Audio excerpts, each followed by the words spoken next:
بسم اللہ الرحمن الرحیم۔ اعوذ باللہ من الشیطان الرجیم، بسم اللہ الرحمن الرحیم۔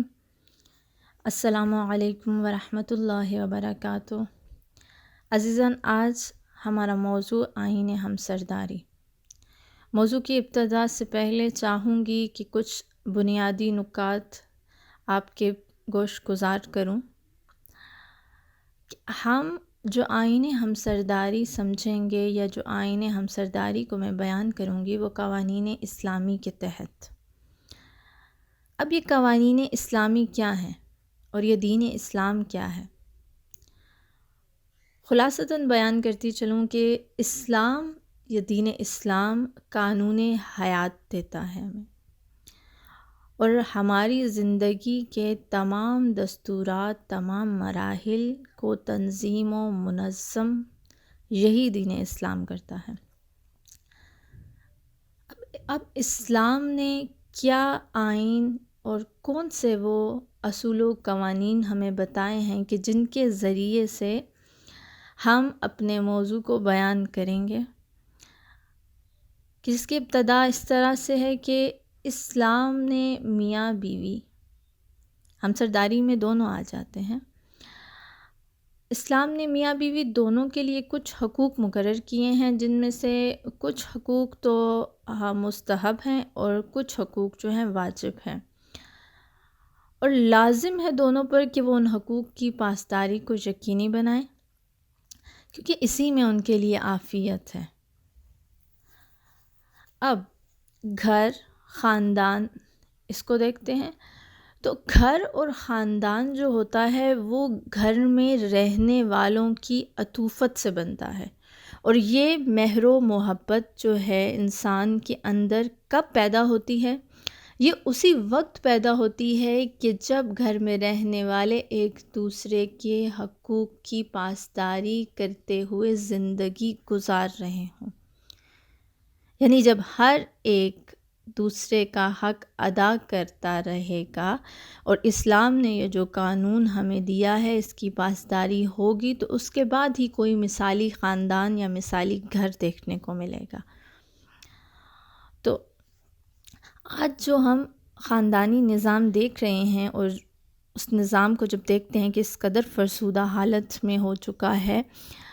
تو اس امر کی ضرورت پیش آئی کہ ان اصول و قوانین کو پرکھا جائے، ان اصول و قوانین کو جانا جائے کہ جن کی پاسداری ضروری ہے اس ماحول کو بہتر بنانے کے لیے، اور جس امر کے پیش نظر ہم نے اس موضوع کا انتخاب کیا کہ ہمیں جاننے کی ضرورت ہے کہ نظام خاندان اور گھر کو بہتر اور مثالی بنانے کے لیے کن اصطلاحات کی ضرورت ہے اور کن اصلاحات کی ضرورت ہے، وہ کون سی چیزیں ہیں کہ جن کے بارے میں ہمیں کام کرنا ہے۔ آئیے ابتدا کرتے ہیں ان حقوق سے جو میاں بیوی دونوں کے لیے بیک وقت یکساں لاگو ہوتے ہیں، جس میں سب سے پہلے تو یہ ہے کہ ایک دوسرے کا احترام، یعنی دونوں پر لازم ہے کہ وہ ایک دوسرے کا احترام کریں ہر لحاظ سے۔ اس کے بعد یعنی گفتار، کردار، ہر لحاظ سے جو ہے وہ ایک دوسرے کا احترام کرے۔ اس کے بعد جنسی لذات کے اعتبار سے دونوں کو متعاون ہونا چاہیے، ایک دوسرے کا تعاون کرنا چاہیے،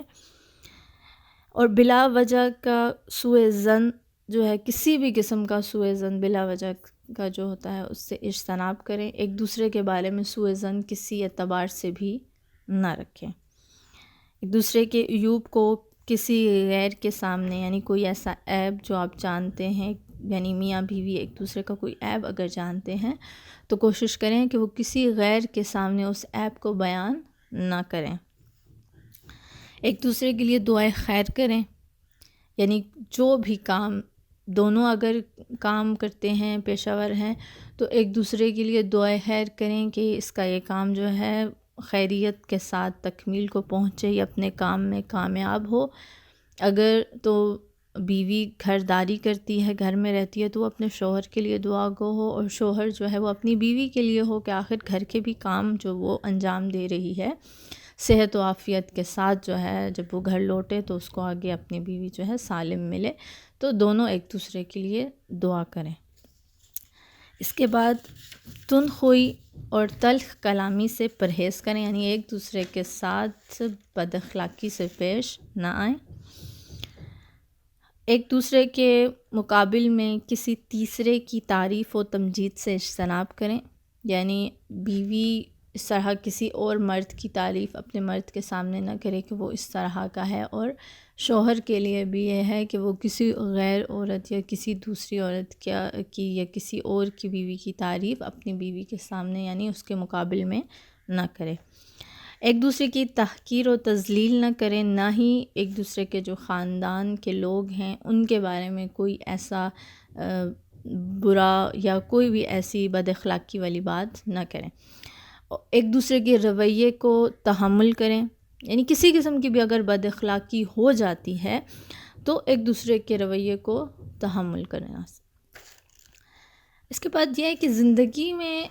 اونچ نیچ آتی رہتی ہے اور مشکلات کا سامنا ہر ایک کو ہوتا ہے، تو اگر زندگی میں کوئی ایسا موڑ آ جاتا ہے کہ جس میں آپ مشکلات کا سامنا کریں تو مدبرانہ طریقے سے اور منطقی انداز سے اس کا حل نکالیں، یعنی عقل سے کام لیں۔ اس کے بعد جو ضروری چیز ہے دونوں کے لیے یہ ہے کہ ایک دوسرے کے عطوفت میں اضافے اور محبت میں اضافے کے لیے مہر و محبت بڑھے آپس میں، تو مختلف مناسبتیں جو زندگی میں آتی ہیں ان میں ہدیہ دیں، تحفہ دیں ایک دوسرے کو۔ اس کے بعد جو میاں بیوی کے لیے ضروری ہے کہ اپنے معاملات کو صحیح رکھیں، صداقت پر مبنی رکھیں، یعنی ایک دوسرے سے کسی بھی قسم کا جھوٹ نہ بولیں، نہ میاں بیوی سے بولے نہ بیوی اپنے میاں سے بولے۔ اس کے بعد جو ضروری ہوتا ہے وہ مہمانوں کے ساتھ اچھا برتاؤ ہو، یعنی آپ کے گھر مہمان آئے ہیں یا میاں کی طرف سے یعنی ان کے خاندان سے مہمان ہیں یا بیوی کی طرف سے مہمان ہیں، جس بھی طرف سے مہمان ہیں یا جس کے بھی مہمان ہیں، آپ ان کے ساتھ اچھے اخلاق سے پیش آئیں، اچھی مہمان نوازی کریں ان کی، اور اچھے میزبان ثابت ہوں۔ اس کے علاوہ جو ضروری ہے وہ قریبی رشتہ داروں کے ساتھ زیادہ احترام، یعنی جو بھی میاں کے اعتبار سے قریبی رشتہ دار بنتے ہیں ان کا بہت زیادہ احترام کرے، اور میاں کے لیے ضروری ہے کہ جو بیوی کے قریبی رشتہ دار بنتے ہیں اس کے لیے وہ ان کے احترام کو جو ہے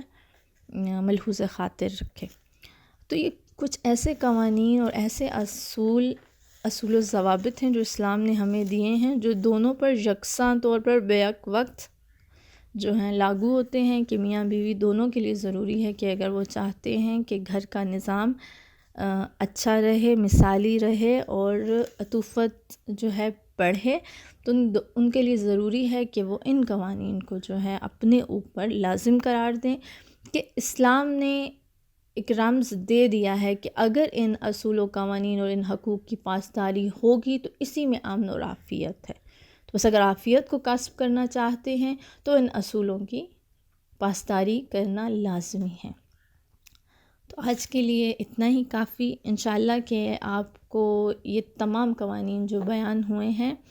ان سے آپ مستفید ہوئے ہوں گے، اور آئندہ ہم انفرادی طور پر تمام حقوق کو بیان کریں گے کہ وہ کون سے حقوق ہیں جو صرف ہمسرداری کے لیے ضروری ہیں۔ یہ جو آج کا قوانین بیان ہوئے یہ بیک وقت دونوں پر لازم اور لاگو ہوتے تھے۔ تو انشاءاللہ کہ پروردگار عالم سے دعا ہے کہ وہ توفیقات خیر میں اضافہ کرے۔ والسلام ورحمۃ اللہ وبرکاتہ۔